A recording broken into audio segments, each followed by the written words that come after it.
Microphone check 1 2 1 2. This is your host, not son, baby. And this is another episode of Swingers After Dark. I want to get serious for a minute. Yes, you heard right. I want to get serious for a minute. And for those who don't know what serious means, serious is pretty much slang for serious.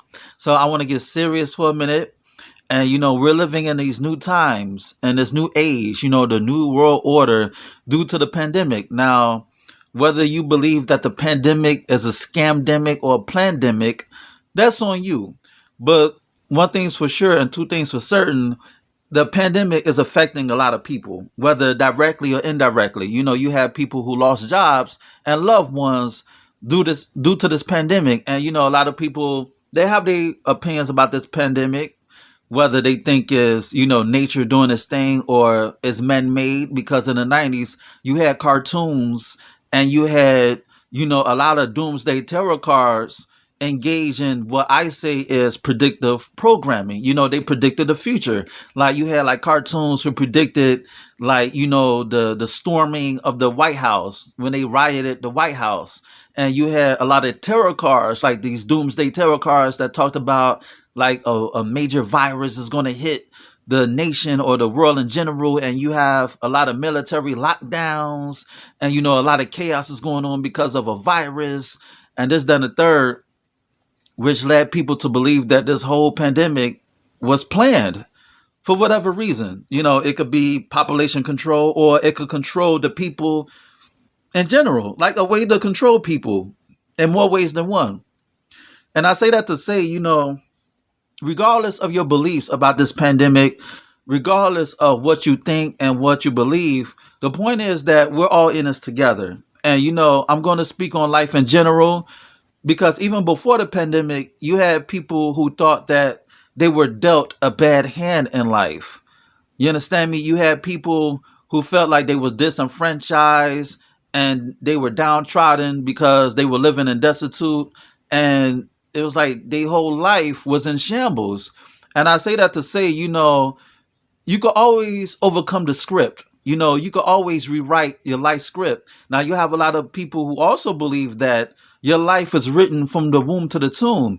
And I say that just like a lot of, movies go through rewrites, countless rewrites, and, go through a lot of rewrites and editing process. They have an editing process when you write a movie, and you got like a lot of rewrites, and you have a lot of character changes and this, done the third. Just like how movies go through a lot of editing, your life could go through editing and rewrites as well, because one decision could, give you fortune, and one decision could give you misfortune. So your whole life can change based on one decision. So that's why in my heart of hearts, yes, our lives may be written from the womb to the tomb, but just like how you have these major league blockbuster movies that go from not seeing the light of day to hitting number one in the box office, making multi-million dollars and becoming a cult following, or a cult classic rather, or having a classic,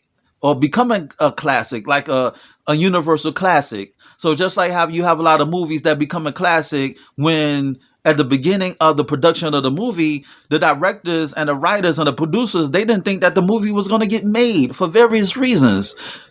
You also have your life that could be planned the same way. You were probably born in a family that, didn't show you love, or was born in a neighborhood that didn't favor you. But it's up to you to get out of that situation. It's up to you to see the problem and to find out the solutions instead of becoming a victim of circumstance. You understand me? Just like how when I graduated from college, I did not want to move back to Chicago. I wanted to stay in New York. So the problem was I did not have enough money to stay in New York, but I recognized the problem and I found the solution.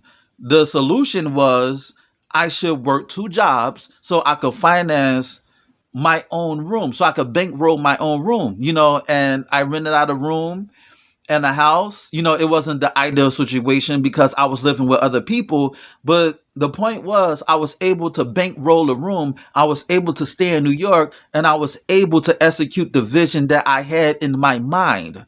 You feel me? I had to start from scratch. You understand me? And it's about looking at the life half empty. I mean, excuse me, half full instead of half empty. You understand me? I could have easily said, forget it. I'm gonna move back to Chicago.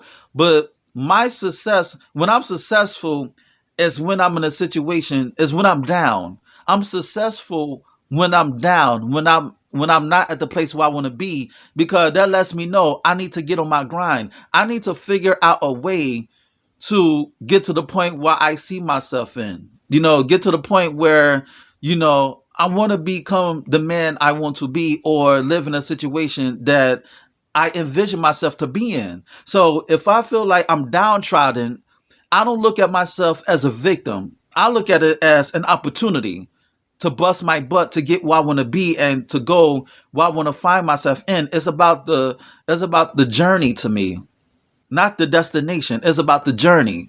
And that's how I see life as. So me, I'm not supposed to, if you let society tell you, I'm not supposed to write 9 books. I'm not supposed to graduate from college. I'm not supposed to have my own apartment. I'm not supposed to have this podcast. I'm not supposed to be successful. You know, what society will tell you is that I'm supposed to be dead, in jail, and destitute, out of my damn mind. I'm supposed to have a million felonies. I'm supposed to have, a lot of these baby mamas. I'm supposed to be a criminal. I don't even have a felony, and it's crazy how I did not fall into the stereotypes or the traps that was laid out for me, supposedly. What I do, or what I did, was that I rewrote the script. The script told me that I wasn't supposed to make it to C21, but I rewrote the script. You understand me?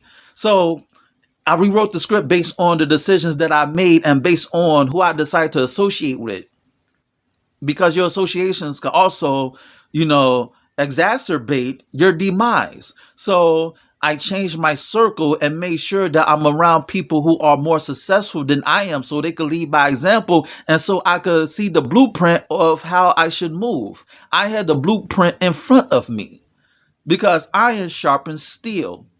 Or they say, iron sharpen iron, or steel sharpen steel, or steel sharpen swords, iron sharpen swords, or whatever the case may be. You know what I'm saying?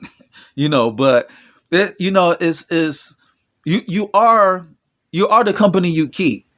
You know, you are the company you keep, and it's all about, walking in accordance to who you surround yourself with. So I surrounded myself with people who are more successful than me, and their fortune rubbed off on me. Their grind rubbed off on me. Their hustle rubbed off on me, to the point where, grinding is like blinking and breathing. It's automatic. It's second nature. I don't have to think twice about it. I just do it. So when you become a habit of success, when you become a habit of being a producer, you don't have to think about your next move, because your mind would shift into the mode where, okay, this is another day for me to be better or do better than the day before. You understand me? So it's never over. If you find yourself in a situation that you don't want to find yourself in, you know what to do. You just have to do it. You already know what to do.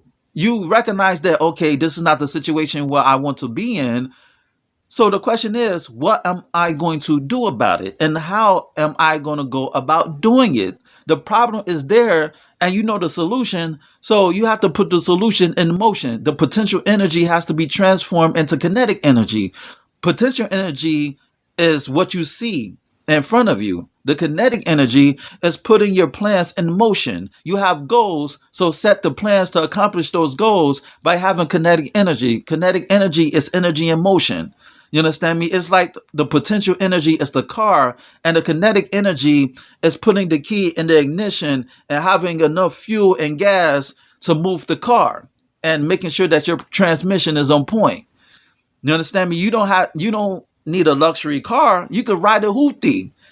But long as that hoopty would get you where you want to go in life, it doesn't matter, because as you're getting from A to Z, so it is Or like my mother would say, you need a car that would get you from A to B. But just because you can only get from A to B, that doesn't mean that you cannot improve to get from A to Z. You understand me? So this what this episode is about. It's about overcoming the script. Your life is not over when you find yourself in a situation that you don't want to be in. You know, I don't want to say the cliche that there's light at the end of the tunnel, but it is. You know, a lot of millionaires and billionaires, they were not born with silver spoons in their mouths. In fact, a lot of multi-million corporations that's out now that's still kicking alive and well today were started during the Great Depression.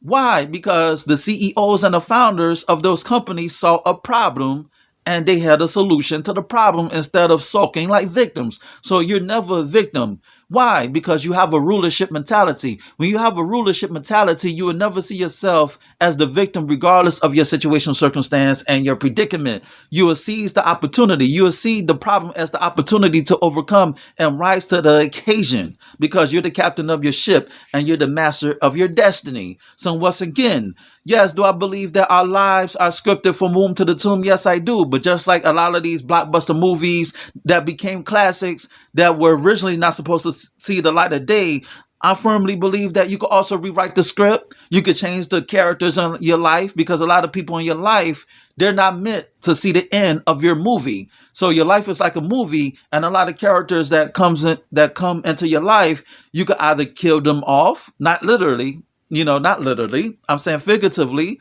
You could rewrite them out the script. Yes, you can. Let me use that, because I don't want people to think that or say that, now son is telling people to kill people. No, you could delete. Well, not, I'm not going to say delete. I'm going to keep rewrite. You could write people off the script of your life. They could exit stage left.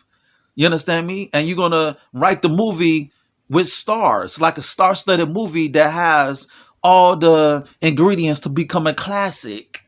Just like how you have rough drafts, you're having a rough draft right now. That's not even the finished product. It's not even it's not even the footnote. It's not even the first page. So you have a long way to go. As long as you're living, breathing, you have all your faculties, your mental and physical faculties, and your spiritual well-being is on point. Sky's is the limit. You just have to find it within you to execute your vision and to see yourself as not a victim, but rather a survivor. You understand me? You're a survivor. You're not a victim. And on that note, this has been another episode of Swingers After Dark, and this is your host, Nasun, baby. Check out my website at www.nasunblaze.com. That's www.nahsunblaze.com, and check out my ebook, You, Me, Us, Them, The Swinger Manifesto, and also Fuck. F-U-C-K, fuck. It's on Nook, Kindle, iBooks, Google Play. Go get it. It make you say, na na na na, ow. And shoot me an email at swingpodcast@gmail.com. That's swingpodcast@gmail.com. Hit me up with any questions or concerns that you may have. Rate, share, subscribe on this podcast. You dig? And on that note, until next time, peace.